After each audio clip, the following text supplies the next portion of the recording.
Você acorda, você faz um café e a primeira coisa que você quer é uma boa notícia.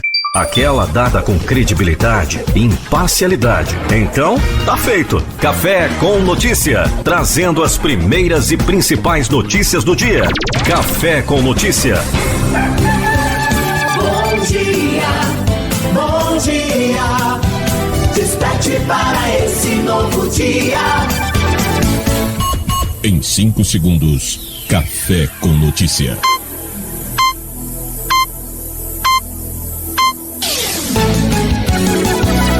As melhores músicas, as principais notícias. Café com Notícia. Café com Notícias a partir de agora para você nesta edição de quarta-feira, meiuca de semana, hoje dia 26 de janeiro de 2022. Diego Soares, junto com você, e a partir de agora vamos conferir o que há de melhor na informação. Vamos começando com a previsão do tempo. Previsão do tempo para quarta-feira, 26 de janeiro. Centro-Oeste. Cuiabá, no Mato Grosso, tem céu com muitas nuvens, pancadas de chuva e trovoadas. A temperatura varia entre 24 e 35 graus. A umidade relativa do ar é de 40% a 85%. Campo Grande, no Mato Grosso do Sul, tem céu com muitas nuvens e chuva isolada. A temperatura oscilando entre 26 e 32 graus. A umidade do ar varia entre 40% a 85%. Norte. Porto Velho, em Rondônia, tem nesta quarta-feira céu nublado com pancadas de chuvas e trovoadas. A temperatura marcando entre 23 e 28 graus. A umidade relativa do ar é em torno de 65% a 95%. Rio Branco, no Acre, tem céu nublado com pancadas de chuva e trovoadas. A temperatura em torno de 22 a 31 graus. A umidade do ar fica entre 60% a 95%. Nordeste. Maceió, em Alagoas, tem nesta quarta-feira céu com muitas nuvens e pancadas de chuvas isoladas. A temperatura indicando entre 22 e 31 graus. A umidade do ar é de 60% a 95%. Natal, no Rio Grande do Norte, tem previsão de céu com muitas nuvens e pancadas de chuvas isoladas. A temperatura entre 25 e 30 graus. A umidade do ar oscila entre 60% a 95%. Sul. Florianópolis, em Santa Catarina, tem céu com muitas nuvens e chuvas isoladas. A temperatura estará variando entre 24 e 32 graus. A umidade relativa do ar é de 55% a 85%. Curitiba, no Paraná, tem previsão de céu com muitas nuvens e chuvas isoladas. A temperatura mínima de 18 e máxima de 33 graus. A umidade do ar é em torno de 30% a 95%. Sudeste. Belo Horizonte, em Minas Gerais, tem céu com muitas nuvens e pancadas de chuvas isoladas. A temperatura oscilando entre 17 e 30 graus. A umidade do ar é de 30% a 95%. Vitória, no Espírito Santo, tem previsão de céu com muitas nuvens e pancadas de chuvas e trovoadas. Os termômetros marcam temperatura entre 19 e 30 graus. A umidade do ar gira em torno de 60% a 90%. Você ouviu a previsão do tempo para esta quarta-feira, 26 de janeiro de 2022. Com informações do INMET, o Instituto Nacional de Meteorologia, da Rede Nacional de Rádio em Brasília, José Carlos Andrade. Previsão do tempo na Rede Nacional de Rádio. Previstas para começar no próximo dia 2 de fevereiro, as aulas presenciais na UERJ, a Universidade do Estado do Rio de Janeiro, só voltam no dia 15 de fevereiro. A decisão de prorrogar o retorno das atividades presenciais foi anunciada pelo reitor Ricardo Lodi Ribeiro. Segundo o comunicado da UERJ, a medida foi tomada com base em nota técnica da Pró-Reitoria de Saúde, que leva em conta o aumento de casos registrados de Covid-19 em decorrência da variante Ômicron. Lodi acrescentou que a intenção é proteger a comunidade acadêmica por causa do pico da doença que deve ocorrer na primeira quinzena de fevereiro. Ao longo das 2 primeiras semanas do mês de fevereiro, vamos acompanhar o quadro e verificar se é possível o retorno presencial ao fim desse prazo. Caso contrário, faremos uma nova suspensão. As aulas estão marcadas para começar no dia 2 de fevereiro, começarão neste momento pela via remota, como vinha se dando no ano passado, e tão logo haja possibilidade, nós voltaremos às atividades presenciais, que é o anseio de toda a comunidade acadêmica, mas queremos fazer com segurança. Segundo Lodge, o calendário acadêmico aprovado deverá ser desenvolvido de forma remota enquanto perdurar a suspensão das atividades presenciais, com exceção apenas para as disciplinas oferecidas pelas unidades do Centro Biomédico. A Unirio, Universidade Federal do Estado do Rio de Janeiro, seguiu na mesma direção e mantém a suspensão das atividades presenciais até o dia 31 de janeiro. Já a UF, Universidade Federal Fluminense, com sede em Niterói, na região metropolitana, decidiu que as aulas presenciais só voltam no final de março. Da Rádio Nacional no Rio de Janeiro, Cristiane Ribeiro. Até 2030, 7 em cada 10 brasileiros poderá estar com excesso de peso e mais de um quarto da população com obesidade. É o que aponta um estudo sobre obesidade e doenças crônicas não transmissíveis, realizado por pesquisadores brasileiros e chilenos. De acordo com o levantamento, no Brasil, o excesso de peso aumentou de 42% em 2006 para 55% em 2019. No mesmo período, a obesidade saltou de quase 12% para 20%, números que impactam no SUS, como afirma o professor Leandro Rezende, coordenador do estudo pela Universidade Federal de São Paulo.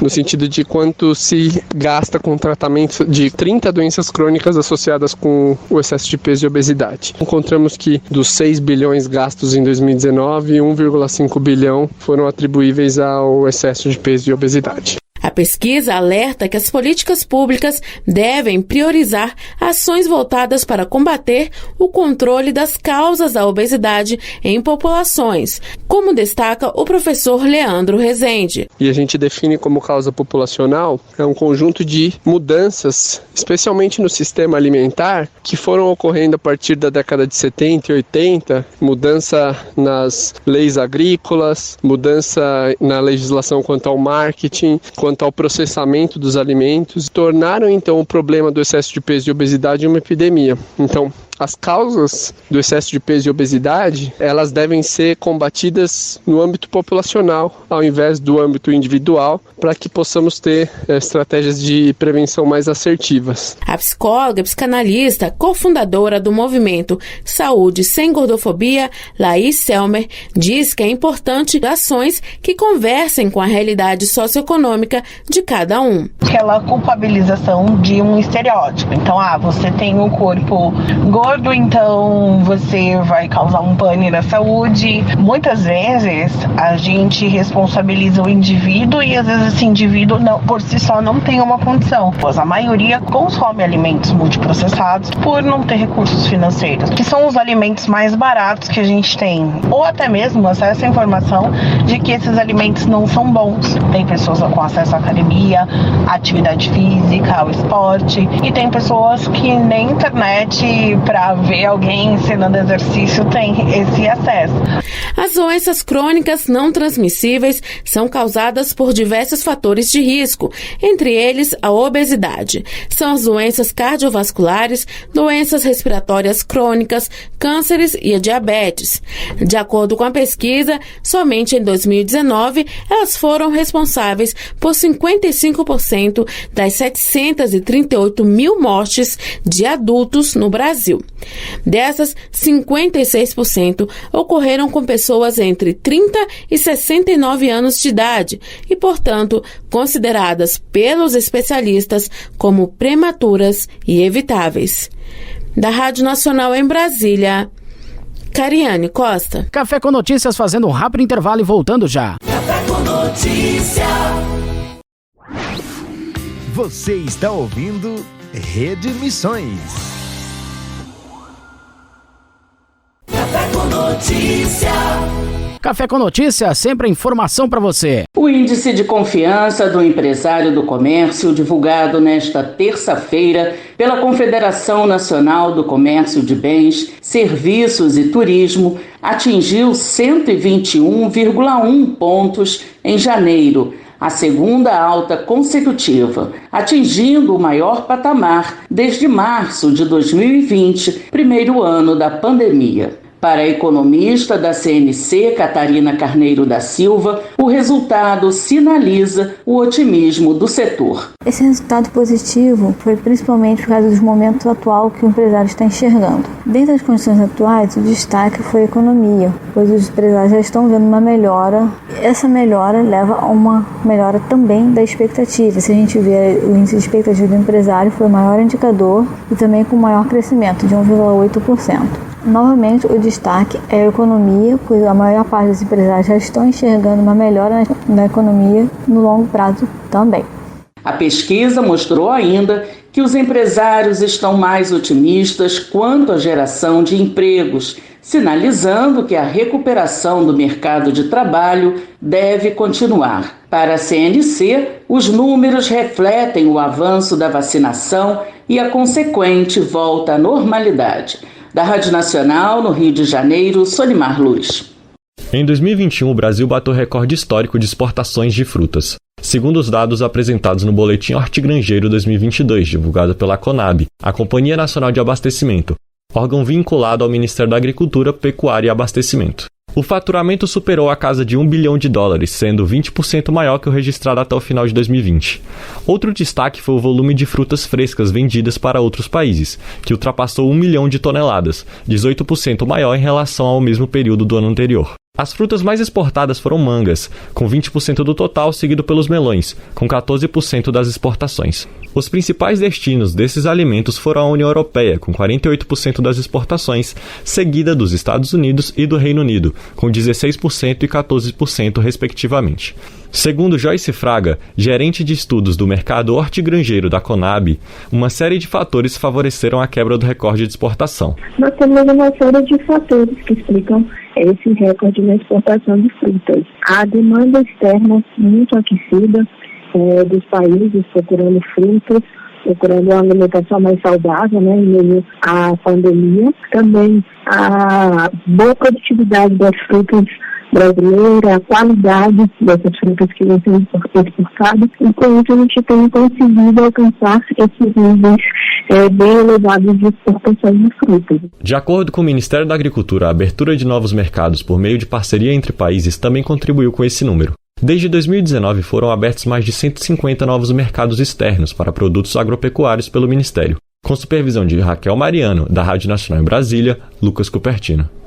38 cidades da Grande São Paulo, representadas por 4 consórcios, elaboraram uma carta conjunta ao governo do estado para pedir ajuda material e financeira para ampliar a capacidade de atendimento e de leitos de suas cidades. Foi o que explicou o presidente do consórcio intermunicipal do ABC e prefeito de Santo André, Paulo Serra, que participou da reunião sobre a proposta na noite desta segunda-feira. Com esse custeio, a gente poder ampliar o número de leitos, porque o pico desta nova pandemia que a gente enfrenta pode chegar ainda no mês de fevereiro, e as cidades se preparando para enfrentar isso da melhor forma possível. De acordo com dados da Secretaria Estadual, a taxa de ocupação de leitos vem aumentando na região da Grande São Paulo. Atualmente, a ocupação de leitos de UTI está em 70,7% e de enfermaria está em 76%. Procuramos o governo do estado para comentar a respeito do pedido de ajuda dos municípios da Grande São Paulo, mas até o momento não tivemos resposta. Da Rádio Nacional em São Paulo, Nelson Lim. Todos os convocados da seleção brasileira para enfrentar o Equador pelas eliminatórias da Copa do Mundo do Catar já estão na capital Quito. O grupo ficou completo após os jogadores vindos da Europa e o goleiro Everton do Palmeiras chegarem nesta segunda-feira ao país sul-americano. Já Gabigol e Everton Ribeiro do Flamengo desembarcaram no domingo. A partida contra os equatorianos acontecerá na próxima quinta-feira, portanto, o técnico Tite vai aproveitar o tempo curto para realizar treinamentos em 2 períodos. Hoje no estádio Atahualpa e amanhã no Casablanca, palco do duelo. Entre os convocados, a seleção não terá à disposição o volante Fabinho e o meia Lucas Paquetá, que cumprem suspensão. De volta à lista de Tite, o lateral esquerdo Alex Telles, que foi convocado pela primeira e última vez em 2019, fala sobre o contato com jogadores e sobre o companheiro de Manchester United, o meia Fred. É um ano muito especial, né? Primeiramente, agradecer a Deus por essa oportunidade, mais uma oportunidade para mim, né? E como tu falou, tá na primeira convocação do ano de Copa do Mundo, é muito importante. Eu sei o quanto trabalhei e batalhei para isso. Então, estou muito entusiasmado e muito motivado para dar o meu melhor e poder ajudar o máximo possível. Desde o primeiro contato que a gente teve no avião, já na sala de embarque, já foi animado. O Fred é um cara que eu tenho uma amizade muito grande lá no clube, a gente tem uma intimidade muito boa, então é bom ter essa parceria e com certeza isso dentro de campo ajuda muito e tenho certeza que todo mundo vai se dar muito bem. O confronto não contará com a presença de público. A decisão foi tomada pelas autoridades do país visando conter o contágio da Covid-19. Com 34 pontos, o Brasil segue invicto nas 13 rodadas que disputou. Já classificada para a Copa do Mundo, vai encarar o terceiro colocado das eliminatórias, que tem 23 pontos e que vai garantindo vaga no Catar. Brasil e Equador entram em campo na quinta-feira, às 6 horas da tarde, horário de Brasília. Em seguida, a seleção viaja para o Brasil, onde vai encarar o Paraguai no Mineirão, em Belo Horizonte, na terça-feira que vem. Da Rádio Nacional, Rafa Monteiro. Previsão do tempo para quarta-feira, 26 de janeiro. Centro-Oeste. Cuiabá, no Mato Grosso, tem céu com muitas nuvens, pancadas de chuva e trovoadas. A temperatura varia entre 24 e 35 graus. A umidade relativa do ar é de 40% a 85%. Campo Grande, no Mato Grosso do Sul, tem céu com muitas nuvens e chuva isolada. A temperatura oscilando entre 26 e 32 graus. A umidade do ar varia entre 40% a 85%. Norte. Porto Velho, em Rondônia, tem nesta quarta-feira céu nublado com pancadas de chuvas e trovoadas. A temperatura marcando entre 23 e 28 graus. A umidade relativa do ar é em torno de 65% a 95%. Rio Branco, no Acre, tem céu nublado com pancadas de chuva e trovoadas. A temperatura em torno de 22 a 31 graus. A umidade do ar fica entre 60% a 95%. Nordeste. Maceió, em Alagoas, tem nesta quarta-feira céu com muitas nuvens e pancadas de chuvas isoladas. A temperatura indicando entre 22 e 31 graus. A umidade do ar é de 60% a 95%. Natal, no Rio Grande do Norte, tem previsão de céu com muitas nuvens e pancadas de chuvas isoladas. A temperatura entre 25 e 30 graus. A umidade do ar oscila entre 60% a 95%. Sul. Florianópolis, em Santa Catarina, tem céu com muitas nuvens e chuvas isoladas. A temperatura estará variando entre 24 e 32 graus. A umidade relativa do ar é de 55% a 85%. Curitiba, no Paraná, tem previsão de céu com muitas nuvens e chuvas isoladas. A temperatura mínima de 18 e máxima de 33 graus. A umidade do ar é em torno de 30% a 95%. Sudeste. Belo Horizonte, em Minas Gerais, tem céu com muitas nuvens e pancadas de chuvas isoladas. A temperatura oscilando entre 17 e 30 graus. A umidade do ar é de 30% a 95%. Vitória, no Espírito Santo, tem previsão de céu com muitas nuvens e pancadas de chuvas e trovoadas. Os termômetros marcam temperatura entre 19 e 30 graus. A umidade do ar gira em torno de 60% a 90%. Você ouviu a previsão do tempo para esta quarta-feira, 26 de janeiro de 2022. Com informações do INMET, o Instituto Nacional de Meteorologia, da Rede Nacional de Rádio em Brasília, José Carlos Andrade. Previsão do tempo na Rede Nacional de Rádio. E a edição do Café com Notícias fica por aqui, agradecendo o carinho da sintonia e audiência. E amanhã, quinta-feira, eu tô de volta. Um forte abraço, fiquem bem e até lá. Café com Notícias.